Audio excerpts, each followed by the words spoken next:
السلام علیکم ورحمۃ اللہ وبرکاتہ۔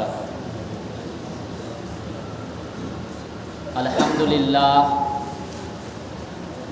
للہ نحمده ونستعینه ونستغفره ونؤمن به ونتوکل علیہ ونعوذ باللہ من شرور انفسنا ومن سیئات اعمالنا، من يهده الله فلا مضل له ومن يضلله فلا هادي له، فأعوذ بالله من الشيطان الرجيم، بسم الله الرحمن الرحيم، يا أيها الذين آمنوا ادخلوا في السلم كافة ولا تتبعوا خطوات الشيطان إنه لكم عدو مبين، وقال الله تبارك وتعالى يا أيها الناس اتقوا ربكم الذي خلقكم من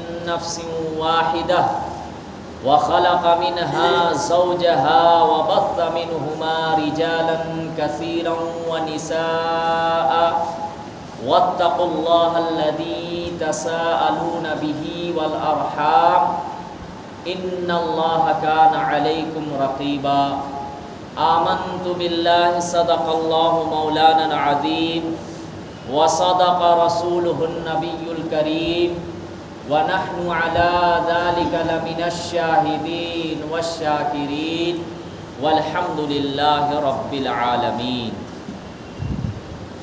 میرے محترم بزرگوں اور دوستوں، قرآن کریم میں اللہ تبارک و تعالی بار بار ہم لوگوں کو ڈرایا ہے، یا ایھا الناس اتقوا ربکم الذی خلقکم من نفس واحدہ، کہ اے لوگو اللہ سے ڈرو جس نے تم کو ایک نفس سے پیدا کیا ہے۔ یہ صرف ایک ہی آیت میں نہیں بلکہ بہت ساری آیتوں میں اللہ تبارک و تعالیٰ نے ڈرنے کا حکم دیا ہے۔ جو بھی بندہ ہو یا بندی ہو اللہ تبارک و تعالیٰ سے ڈرتے ہیں تو وہ کبھی گناہ نہیں کر سکتے، چاہے جس جگہ بھی وہ چلے جائے، اعلانیہ طور پر ہو یا چپکے سے ہو، جہاں اللہ کا خوف پیدا ہو گیا، اللہ کا ڈر پیدا ہو گیا، وہ کبھی بھی گناہ نہیں کر سکتا۔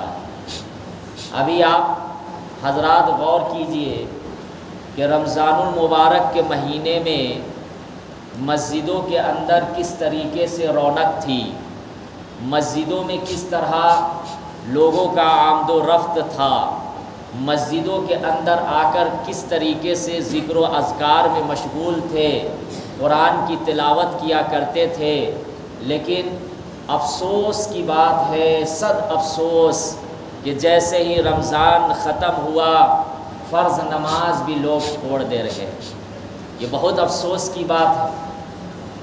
آپ حضرات کو معلوم ہوگا کہ قرآن کریم کی جو آیت ہے رمضان کے بارے میں، یا ایھا الذین آمنوا کتب علیکم الصیام کما کتب علی الذین من قبلکم لعلکم تتقون۔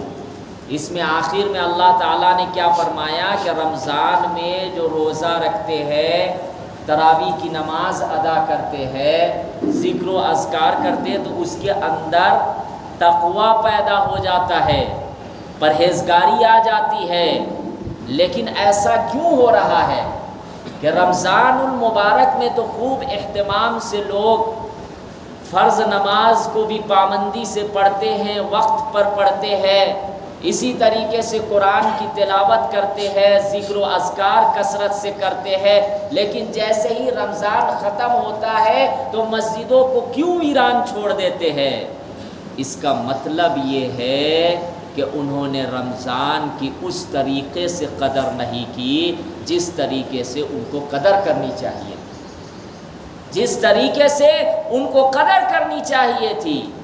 اگر رمضان المبارک میں وہ صحیح طریقے سے قدر کرتے، اگر صحیح طریقے سے عبادات کرتے تو وہ یہ سمجھتے کہ مسجد پورے سال کھلی رہتی ہے، وہ یہ سمجھتے کہ پورے سال ہمارے اوپر نماز فرض ہے، کیونکہ مسجد کے بارے میں اللہ نے فرمایا قرآن کریم کے اندر ہے کہ مسجدیں وہی آباد کرتے ہیں جو اللہ پر ایمان لائے اور آخرت کے دن پر ایمان لائے۔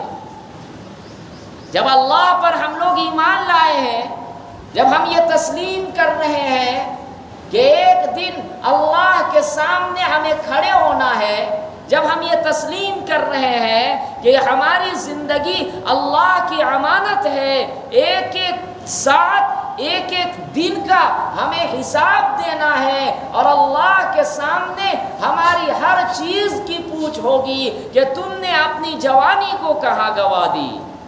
آج آپ حضرات دیکھیں، رمضان المبارک جیسے ہی ختم، ایسا لگتا ہے جیسے کہ اب ساری چیزیں ہمارے لیے چھٹی ہو گئی، نماز ہمارے لیے معاف ہو گیا، قرآن کی تلاوت صرف رمضان میں فرض ہے، اب ہمیں قرآن کی تلاوت نہیں کرنی ہے۔ اس میں ہماری غلطیاں بھی ہے، اس میں ہماری غلطیاں بھی ہے، علماء حفاظ کی بھی غلطیاں ہے کہ رمضان میں تو ہم اہتمام کے ساتھ قرآن پڑھ رہے ہیں، لیکن رمضان کے بعد قرآن تو ہر دن پڑھنا چاہیے۔ قرآن کے بارے میں اللہ کے نبی صلی اللہ علیہ وسلم نے جو فرمایا خیرکم من تعلم القرآن وعلمہ، وہ خاص صرف رمضان کے لیے نہیں ہے کہ تم میں سب سے بہتر وہ شخص ہے جو قرآن کو سیکھے اور دوسروں کو سکھائے۔ یہ صرف رمضان کے لیے نہیں ہے، قرآن پڑھنا صرف رمضان کے لیے نہیں ہے، نماز پڑھنی صرف رمضان کے لیے نہیں ہے۔ ابھی آپ حضرات غور کیجئے کہ رمضان میں جمعہ کے دن بھی لوگ پہلے پہنچتے تھے یا نہیں؟ پہنچتے تھے، بہت اچھی بات ہے، میں کسی کو غلط نہیں کر رہا۔ رمضان میں جو عبادات کر رہے تھے یا روزہ رکھ رہے تھے، صدقہ خیرات کیے، بہت ثواب ملا، ان کے ایک سال کے گناہ معاف ہو گئے۔ اب پھر اس کے بعد شوال کے 6 دن کے روزے رکھیے گا تو آپ کا 1 مہینہ ادھر کا، 6 دن ادھر کا، اگر آپ اس کو ملا دیجئے گا تو حدیث کے اندر یہ بھی ہے کہ پورے سال اس نے ایسا ہے جیسے پورے سال روزہ رکھا۔ تو آپ شوال کا بھی روزہ انشاءاللہ رکھیں گے۔ اب یہ آپ کے اوپر ہے کہ آپ اس کو لگاتار روزہ رکھیے یا چھوڑ کر رکھیے، لیکن 6 دن روزہ رکھنے کی حدیث کے اندر تذکرہ ہے تو وہ ایسا ہے جیسے اس نے پورے سال روزہ رکھا۔ تو رمضان میں جنہوں نے عبادات کی وہ ایسا نہیں ہے کہ ان کو ثواب نہیں ملا، واقعتاً ثواب ملا اور 1 سال کا گناہ معاف ہو گیا۔ لیکن کہنے کا مطلب یہ ہے کہ یہ مسجد پورے سال آپ لوگوں کو بلاتی، پورے سال بلاتی، حی علی الصلاۃ، آؤ نماز کی طرف، حی علی الفلاح، آؤ کامیابی کی طرف۔ کامیابی آپ کو اور کہیں جگہ نہیں مل سکتی ہے، یہ گارنٹی کے ساتھ میں دے سکتا ہوں۔ آپ یہ سمجھیں گے کہ ہم دنیا میں الجھ جاوے اور صرف دنیا میں دوڑ دھوپ لگاوے اس میں کامیابی مل سکتی ہے، نہیں۔ جب تک آپ قرآن و احادیث کو نہیں سمجھیے گا، جب تک اللہ کا ڈر، اللہ کا خوف پیدا نہیں ہوگا، تب تک آپ گناہوں سے نہیں بچ سکتے، گناہوں سے نہیں بچ سکتے۔ آپ نے کسی نوجوان لڑکا کو، لڑکی کو آپ بھیج دیے، اب وہ سڑکوں پر گھوم رہے ہیں یا اور کہیں جا رہے ہیں، جب تک اس کے اندر اگر اللہ کا خوف آپ نہیں بیٹھائے وہ گناہ سے نہیں بچ سکتا، گناہ سے نہیں بچ سکتی۔ یہ جو صحابہ کے اندر، صحابہ کرام کے اندر یا صحابیہ کے اندر جو ہر جگہ گناہ سے بچتے تھے، کیوں بچتے تھے؟ اللہ کا خوف ان کے دلوں کے اندر تھا۔ وہ کہیں بھی کوئی گناہ کا جیسے ہی ارادہ بھی کرتا تھا، کیونکہ شیطان تو آپ کا کھلا ہوا دشمن ہے، انہ لکم عدو مبین، وہ چاہتا ہے کہ میں آپ کو گناہ میں مبتلا کروں، لیکن جس بندہ یا بندی کے اندر اللہ کا خوف آ گیا، اللہ کا ڈر آ گیا، اب اگر وہ شراب پیے گا فوراً یہ سوچے گا کہ نہیں، کوئی نہیں دیکھ رہا، یہاں رشتہ دار موجود نہیں ہے، دوست و احباب نہیں ہے، لیکن میرا اللہ تو دیکھ رہا ہے، میرا اللہ تو دیکھ رہا ہے۔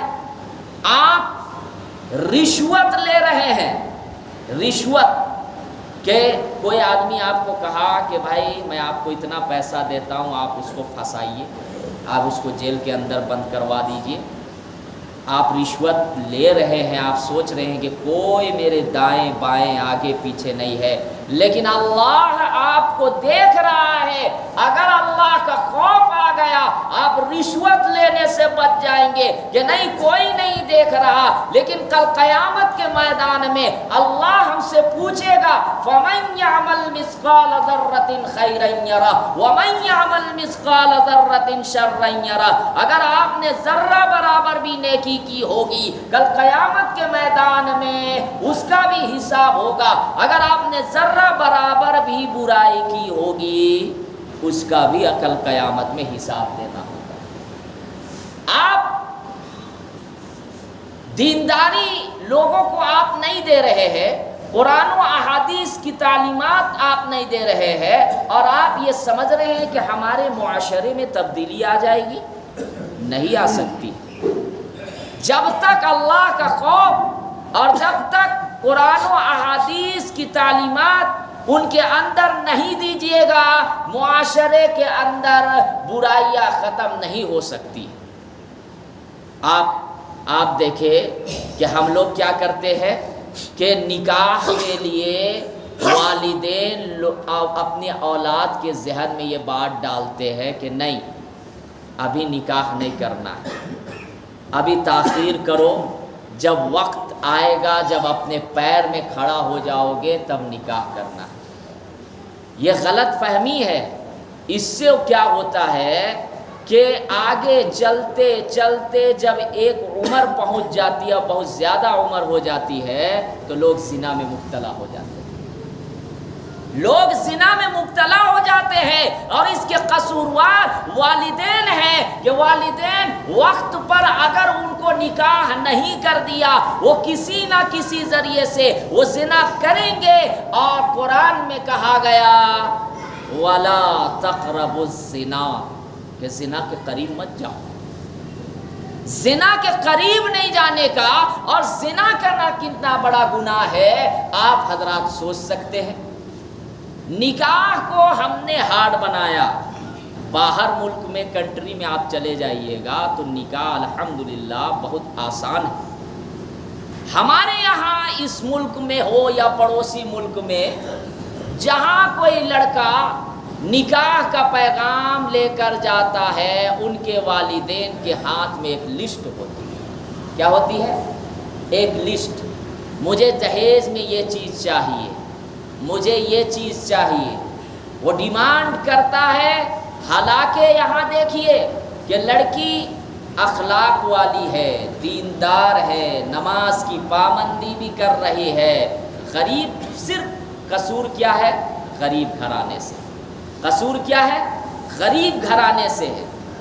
آج ایک گھٹنا ابھی گھٹا کہ ایک لڑکی تھی، وہ بہت الحمدللہ دیندار تھی، نماز کی پابند تھی، اسی طریقے سے قرآن کی تلاوت کرنے والی تھی، پردے کا اہتمام، لیکن ہوا کیا کہ جو بھی رشتہ کے لیے جاتا تھا سب سے پہلے کیا کہتا تھا کہ نہیں ہمیں جہیز میں 2 لاکھ روپیہ پیسہ چاہیے، گاڑی چاہیے اور چاہیے، وہ پوری لسٹ سناتا تھا۔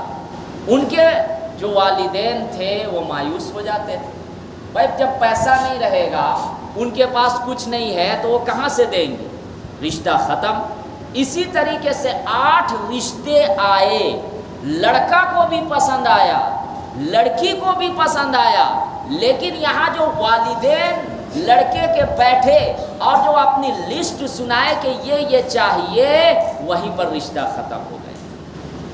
یہ افسوس کی بات ہے کہ جس چیز کی شریعت میں نہیں ہے جو قرآن و احادیث سے کوئی ثبوت نہیں ہے، ہم اس کو بیچ میں لا رہے ہیں۔ بھائی غریب گھرانے کی بچیاں جو اچھی ہے وہ اسی وجہ سے آج بیٹھ رہی، اور اس کے بعد وہ لڑکی جو ہے رات میں جب یہ بات سنی کہ میرے رشتے آتے ہیں کٹ جاتے ہیں، اور اس کے بعد والدین کو پریشان حال دیکھ کر وہ رات کے وقت زہر کھا کر سو گئی، اللہ کی پیاری ہو گئی۔ نہ جانے کتنے ایسے گھٹنے گھٹ رہے ہیں۔ اس میں قصوروار کون ہے؟ ہم اور آپ۔ ہم نے کن کا طریقہ اختیار کیا؟ غیروں کا طریقہ اختیار کر لیا ہے۔ کن کا طریقہ؟ غیروں کا طریقہ اختیار کر لیا ہے۔ آپ یہاں پر دیکھیے، جبکہ حدیث کے اندر کیا کہا گیا؟ تنکح المرأۃ لأربع لمالها۔ جو نکاح لوگ کرتے ہیں تو 4 چیزوں کو دیکھ کر نکاح کرتے ہیں۔ کیا کیا دیکھ کر نکاح کرتے ہیں؟ بعض لوگ دیکھتے ہیں مالداری کو، مالداری کو دیکھ کر نکاح کر رہے ہیں کہ میں لڑکی سے نکاح کروں گا، اس کے والدین کے پاس، ماں باپ کے پاس بہت جائیداد ہے، مجھے پیسہ ملے گا، میں عیش و عشرت کی زندگی گزاروں گا، آرام کے ساتھ زندگی گزاروں گا، اور وہی نکما بنتا ہے۔ وہ پھر وہ کام میں دھیان نہیں دے گا، اس کا پورا فوکس ذہن کیا رہے گا کہ بھائی وہاں سے مجھے پیسہ ملے گا ہی، تو وہ پھر تو کام میں دھیان نہیں دے گا۔ ایسے لوگوں کو جو لڑکی دیتے ہیں وہ بھی غلط کرتے ہیں۔ ایسے لوگوں کو تو نہیں دینا چاہیے، جو مالدار حضرات ہیں غور سے سنیں، اس سے بہتر ہے کہ جو غریب لڑکا ہو اور دیندار ہو اس کو آپ دیجئے، وہ آپ کی بچی کو خوش رکھے گا، لیکن جو ڈیمانڈ کر رہا ہے اور اس کو آپ دے رہے ہیں کبھی وہ خوش نہیں رکھے گا۔ وہ تو لالچی ہے، وہ پھر کل جا کے آپ کو ڈیمانڈ کرے گا، پھر آ کر آپ مولانا صاحب حافظ صاحب سے کہیں گے کہ یہ شکایت ہو رہی ہے، میرا جو ہے داماد ہے مارتا پیٹتا ہے، یہ کرتا ہے۔ آپ نے دینداری نہیں دیکھی، آپ نے دینداری نہیں دیکھی، آپ نے کیا دیکھا؟ مالداری۔ تو بعض لوگ کیا کرتے ہیں؟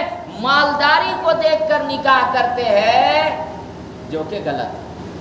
اسی طریقے سے حدیث کے اندر ہے، بعض لوگ نکاح کس چیز کو دیکھ کر کرتے ہیں؟ خوبصورتی۔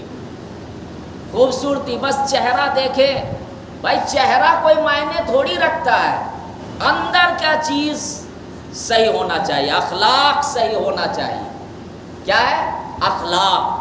اللہ کے نبی صلی اللہ علیہ وسلم جو دنیا کے اندر آئے، اپنے اخلاق کو اتنا عمدہ پیش کیا، اتنا عمدہ پیش کیے کہ بھائی جن کو مکہ کے سرزمین میں سب سے گرا ہوا سمجھتے تھے، جن حبشیوں کو کوئی عزت نہیں ملتی تھی، کوئی رتبہ نہیں ملتا تھا، غلاموں کو پیر کی جوتی سمجھا جاتا تھا، غلاموں کو مارا جاتا تھا، ان کا نام ادب سے نہیں لیا جاتا تھا، اللہ کے نبی صلی اللہ علیہ وسلم نے اپنے اخلاق کو اس طرح دنیا والوں کے پاس پیش کیا کہ غلاموں کی حیثیت پڑ گئی۔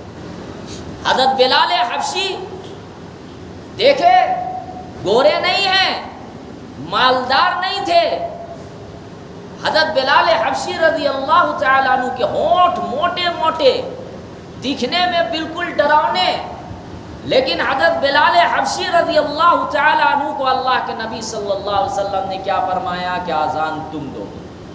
جب مکہ فتح ہوا، بڑے بڑے چودھری تھے، مکہ کے لوکل لوگ بھی تھے، حضرت ابو بکر رضی اللہ تعالیٰ عنہ، حضرت عمر رضی اللہ تعالیٰ عنہ جیسے لوگ بھی تھے، لیکن اللہ کے نبی صلی اللہ علیہ وسلم نے کن کو حکم دیا کہ تم اذان دو؟ ایک کالے کلوٹے بلال حبشی رضی اللہ تعالیٰ عنہ کو۔ اللہ کے نبی نے اتنا اخلاق عمدہ پیش کیا۔ آج جو پوری دنیا کے اندر ایمان پھیلا، تلوار کے زور سے نہیں۔ جو لوگ یہ کہتے ہیں کہ تلوار کے زور سے، غلط ہے، غلط ہے، وہ اسلام کو بدنام کرنے کی کوشش کرتے ہیں۔ بھائی پوری دنیا کے اندر ریسرچ کر کے قرآن کو پڑھ کر خود سے اللہ کے نبی صلی اللہ علیہ وسلم کی تعلیمات کو پڑھ کر ایمان قبول کرتے ہیں۔ آپ کہیں گے کہ دنیا کے اندر مسلمانوں کے ساتھ ظلم کیوں ہوتا ہے؟ جو حق پر ہوتے ہیں انہی کے ساتھ ظلم ہوتا ہے، جو ایمان والے ہوتے ہیں، جو نیک راستے پر چلتے ہیں، جو اچھے ہوتے ہیں، انہی کے ساتھ ظلم ہوتا ہے۔ لیکن اس کے باوجود آپ کو یہ میں بتا دوں کہ پوری دنیا میں سب سے زیادہ فالو کرنے والے ابھی ایمان کو، چاہے غیر ہو چاہے ایمان والے ہو، غیر مسلم بھی بہت سی چیزوں کو جو فالو کرتے چلتے ہیں، کہیں نہ کہیں آپ دیکھیں گے تو اللہ کے نبی صلی اللہ علیہ وسلم کا طریقہ ہے۔ بھائی رمضان میں آپ روزہ رکھے، رمضان میں روزہ رکھے، ریسرچ سائنسداں کیا کیے کہ روزہ رکھنے سے کینسر والی بیماری ٹھیک ہو جاتی۔ سائنسداں ریسرچ کیے کہ جب پیٹ خالی ہوتا ہے تو اندر میں جو کیڑے ہوتے ہیں، جب خالی پیٹ ہوتا ہے تو وہ کیڑے خود بخود مر جاتے ہیں، پیٹ کی صفائی ہوتی ہے۔ اب ڈاکٹرز خود کہتے ہیں کہ اگر بھائی آپ دیکھیے کہ کسی کو بخار بھی ہو جاتا ہے تو بخار ہمیں کیا بتاتی ہے کہ بھائی روزہ رکھو۔ کھانے کا من کرتا ہے؟ نہیں کرتا ہے۔ روزے کی حالت میں آپ خود غور کیجئے گا، کھانا طرح طرح کی چیزیں آپ کے سامنے موجود ہو لیکن من نہیں کرتا۔ ڈاکٹرز بھی کہتے ہیں کہ اگر آپ خالی پیٹ رہیں گے صبح سے شام تک تو کیا ہوگا کہ آپ کی بیماری جو ہے وہ ختم ہو جائے گی، آپ کے اندر کی چیز صفائی ہوگی۔ تو یہ سائنسداں تحقیق کرتے کرتے لوگ ایمان میں جو داخل ہوتے ہیں، یہ قرآن کو پڑھ کر ریسرچ کر کر، ایسا نہیں ہے کہ ہم نے جا کر ان کو بولا، یہ غلط ہے، یہ تو بدنام کرنے کی سازش۔ تو کہنے کا مطلب کیا ہے کہ بعض لوگ خوبصورتی کو دیکھ کر نکاح کر رہے ہیں، چہرہ کو دیکھے بس نکاح کر لیے۔ بھائی وہ چیز نہیں دیکھنے کا، وہ چیز نہیں دیکھنے کا۔ بہت سے صحابہ ایسے تھے جو بہت کالے تھے، گورے بھی تھے کالے بھی تھے، لیکن دینداری تھی، دینداری کی وجہ سے بہت اچھی لڑکیاں ملی۔ تو اصل کیا دیکھنا چاہیے؟ کیا دیکھنا چاہیے؟ دینداری کو دیکھنا چاہیے، خوبصورتی معنی نہیں۔ اور یہ خوبصورتی کیا ہے؟ یہ ختم ہو جائے گی، یہ ختم ہو جائے گی خوبصورتی۔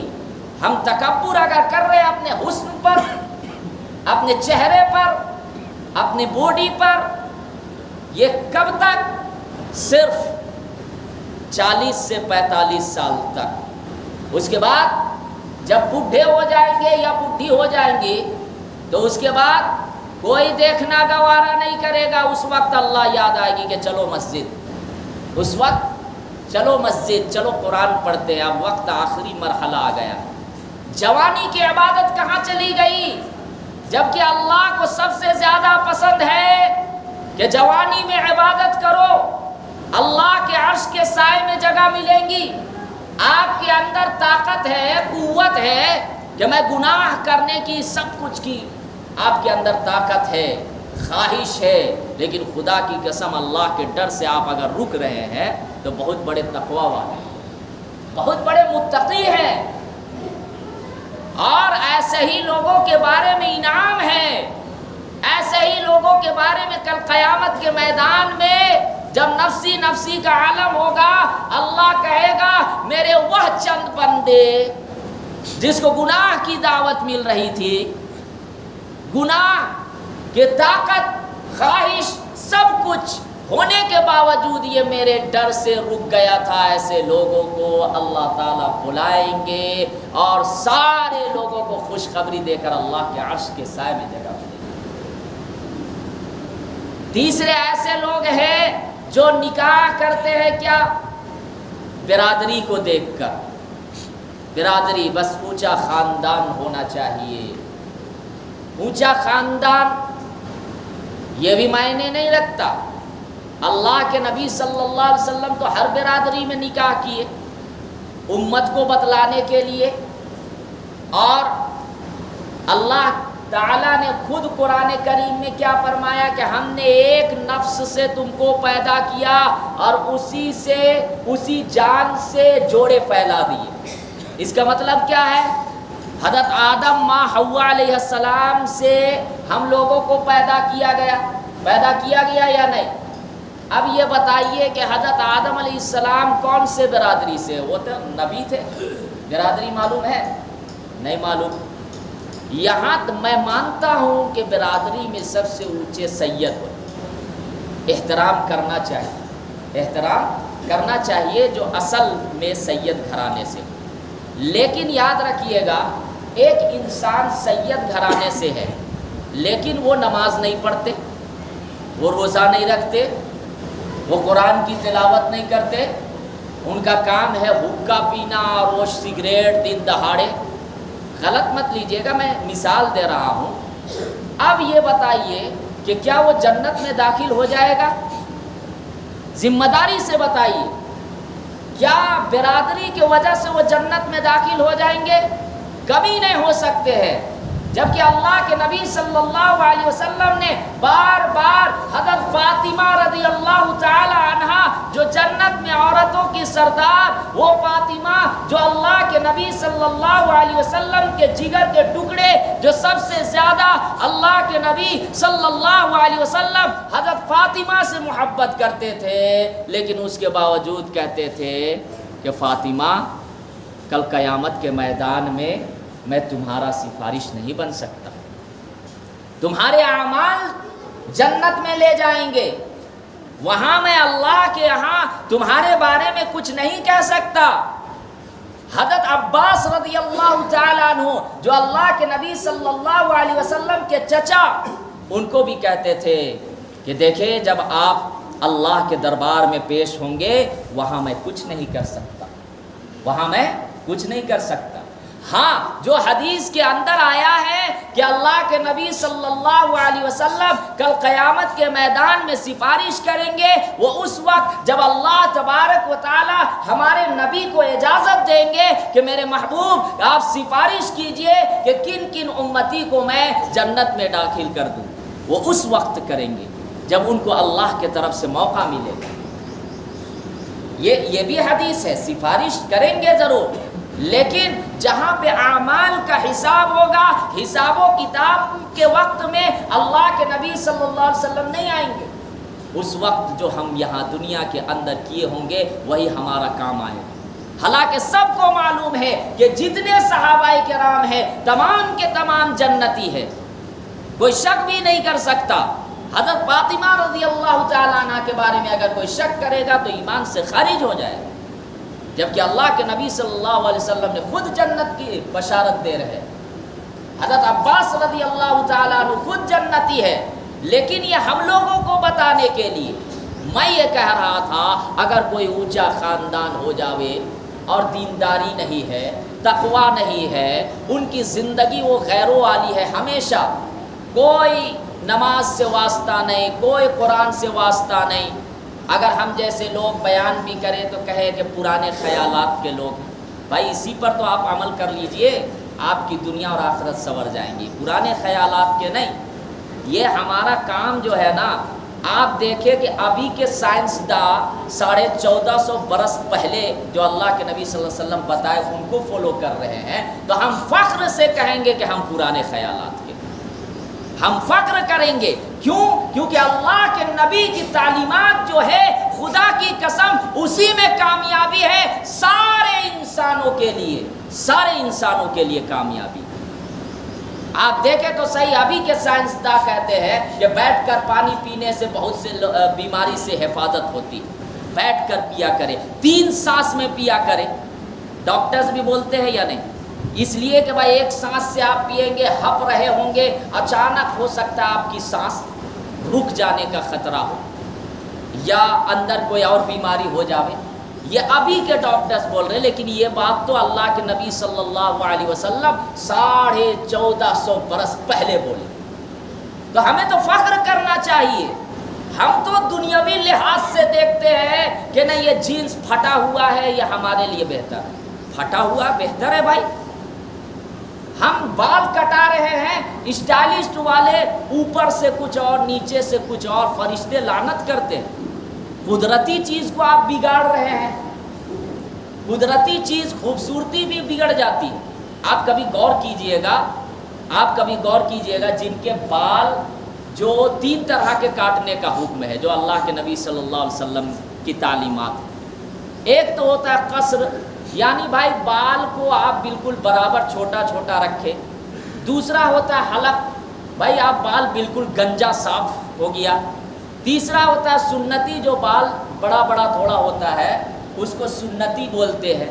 اس کے علاوہ جو بال کو بگاڑ کے رکھتے ہیں، حدیث کے اندر ہے کہ جب تک وہ ایسا رہتا ہے تب تک اللہ کی لعنت برستی، اس میں خوبصورتی بھی نہیں ہے۔ اب دیکھیں کہ اللہ کے نبی صلی اللہ علیہ وسلم کی جو تعلیمات ہے اسی میں کامیابی ہے۔ واقعتاً کچھ لوگوں کو بری لگ رہی ہوگی میری بات، لیکن خدا کی قسم آپ اس پر عمل تو کیجئے، اس میں آپ کو سکون ملے گا، پھر آپ کہیں گے کہ ہاں واقعتاً صحیح بات ہے۔ تو مالداری، برادری ہمارے لیے کوئی معنی نہیں رکھتا، بلکہ چوتھی چیز اللہ کے نبی صلی اللہ علیہ وسلم نے کیا فرمایا کہ بعض لوگ دینداری کو دیکھ کر نکاح کرتے ہیں۔ خدا کی قسم اگر آپ دینداری کو دیکھ کر نکاح کر رہے ہیں، وہی بچے اور بچیاں جب جوان ہوں گے تو پھر اللہ کا خوف ہوگا، دینداری رہیں گے تو نماز کا اہتمام کریں گے، والدین کی قدر کریں گے، بڑوں کی عزت کریں گے، چھوٹوں پر شفقت کریں گے، زبان پر گالیاں نہیں ہوں گی، چوری نہیں کرے گا، رشوت نہیں لے گا، قتل نہیں کرے گا۔ کیوں؟ کیونکہ بچپنا ہی سے ان کو دینداری کا ماحول ملے گا اور بچپنے ہی سے اللہ کا خوف ہوگا، تو کیا وہ گناہ کرے گا؟ اور اگر گناہ خدا نہ خواستہ چھوٹا موٹا ہو بھی گیا، فوراً وہ توبہ کرے گا کہ اللہ یہ نہ چاہتے ہوئے بھی یہ غلطی ہو گئی، اللہ معاف کر دیجیے، اللہ غفور رحیم ہے، معاف کر دے۔ اس لیے وقت ہو جاوے نکاح کر لینا چاہیے۔ بہت سے لوگ یہ کہتے ہیں کہ نہیں، نکاح کے بعد پتہ چلے گا کہ کیا زندگی۔ بھائی اللہ تبارک و تعالی جب نکاح کوئی کرتا ہے تو اس میں برکت ڈال دیتے ہیں۔ ہم اور آپ کیا ہوتے ہیں کہنے والے؟ اوپر سے رشتہ متعین ہوتا ہے اور اس کے بعد اللہ تبارک و تعالی اس میں خیر و برکت، اور جب وہ آتی ہے تو خود اپنا رزق لے کر آتی ہے۔ اور کہا گیا کہ سب سے بہتر وہ ہے۔ یہاں پہ لڑائیاں کیوں ہوتی ہے شوہر اور بیوی میں؟ لڑائیاں اس وجہ سے ہوتی ہے کہ ہم عام طور پر زیادہ فوکس سیریل میں دے دیتے ہیں۔ کیا دیتے ہیں؟ Serial, film. ابھی جیسے ہی عید ختم ہوئی بہت سے لوگ جو ہے اچھے اچھے ہال میں جا کے پہنچے۔ مطلب میں نہیں کہہ رہا ہوں، لوگ بتا رہے تھے کہ اچھے خاصے لوگ کہاں پہنچے؟ ہال میں۔